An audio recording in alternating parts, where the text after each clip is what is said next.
Bonjour et bienvenue dans cette nouvelle capsule qui a pour objectif de vous introduire au fonctionnement de l'intelligence artificielle. En effet, l'intelligence artificielle est en train de changer le monde, mais elle reste pourtant incomprise par de nombreuses personnes. À travers cette vidéo, vous allez découvrir tout ce que vous devez savoir sur l'IA, définition, concept de base, cas d'usage et encore les applications. Pour ce, cette capsule va répondre aux questions suivantes. Primo, qu'est-ce que l'intelligence artificielle? Et là, on donnera quelques définitions de l'IA. À quoi ça sert l'IA? Et là aussi, on donnera, à titre d'illustration, quelques exemples d'utilisation. Alors, qu'est-ce que l'intelligence artificielle? Ceci est l'objectif de la première partie de cette capsule. Si on regarde les définitions des dictionnaires, Larousse nous dit que c'est un ensemble de théories et de techniques mises en œuvre en vue de réaliser des machines capables de stimuler l'intelligence humaine. Tandis que l'Encyclopédie Britannica définit l'intelligence artificielle comme étant la capacité d'un ordinateur ou d'un robot contrôlé par ordinateur à effectuer des tâches généralement associées à des êtres intelligents.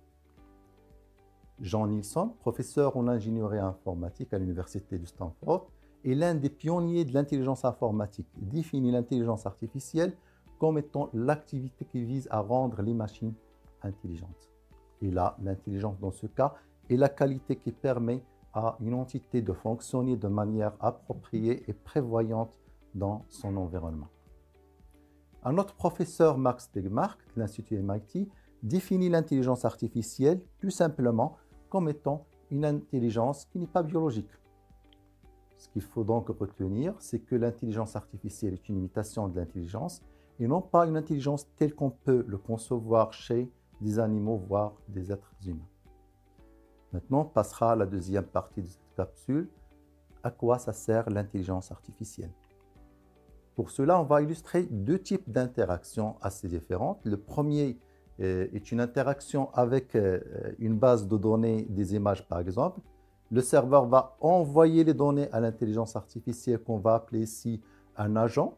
Et cet agent va restituer des résultats. Cela va créer, bien sûr, une boucle. La deuxième est une interaction, cette fois-ci avec un environnement, comme par exemple une machine de production ou un jeu vidéo. Là, on va plus se retrouver avec des données brutes, mais avec un environnement. Cet environnement va renseigner l'agent de l'état du jeu. Puis l'agent va répondre par une action à effectuer sur cet environnement. Pour la suite de cette présentation, nous partirons sur deux types d'exemples. Le premier, avec une base de données. Dans ce cas, l'intelligence artificielle est capable de faire deux choses différentes, prédire ou classer. Le second exemple illustrera comment l'intelligence artificielle pourra contrôler l'environnement dans le cas d'un jeu. Après une phase d'apprentissage, l'agent peut apprendre à prédire, par exemple, la nature des images, le score d'un match, ou encore le prix d'une maison. Dans notre cas, il peut apprendre à reconnaître une photo d'une pomme après qu'on lui a montré des milliers de photos de fruits. D'une manière générale, l'agent peut apprendre une relation qui relie X et Y en ayant analysé des millions d'exemples d'associations. Sachez qu'il n'y aura jamais une prédiction à 100% et qu'à 96%, il est certain que l'image en entrée est une image de pomme. Le deuxième cas d'utilisation de l'IA est la classification de l'intégralité des images de la base de données en différentes classes. En général, la classification est une branche de l'intelligence artificielle qui permet de classer des individus dans des groupes. C'est un processus pour prédire la classe à laquelle appartient un ensemble d'observations. Là, par exemple, on a trois classes. Une classe des pommes, une deuxième classe des bananes et puis la troisième des oranges. Cela découle bien entendu de la prédiction. Si la prédiction qu'une image soit une image d'une pomme est plus importante, alors l'agent va le classer dans la catégorie des pommes. Par exemple, dans notre cas, c'est la classe 1. Enfin, le troisième exemple d'utilisation de l'intelligence artificielle, c'est de pouvoir contrôler un environnement. Là aussi, tout va partir de la prédiction, mais cela va avoir un impact sur l'environnement parce qu'on va avoir une prédiction pour que chaque action soit la meilleure pour atteindre notre objectif final. Ceci sera bien entendu en fonction des possibilités de chaque action. Dans notre exemple ici d'échiquier, les possibilités pour que notre agent puisse attaquer le roi de l'adversaire seront de décider à l'ordre en avant, en arrière, en diagonale, et sur combien de cases, etc.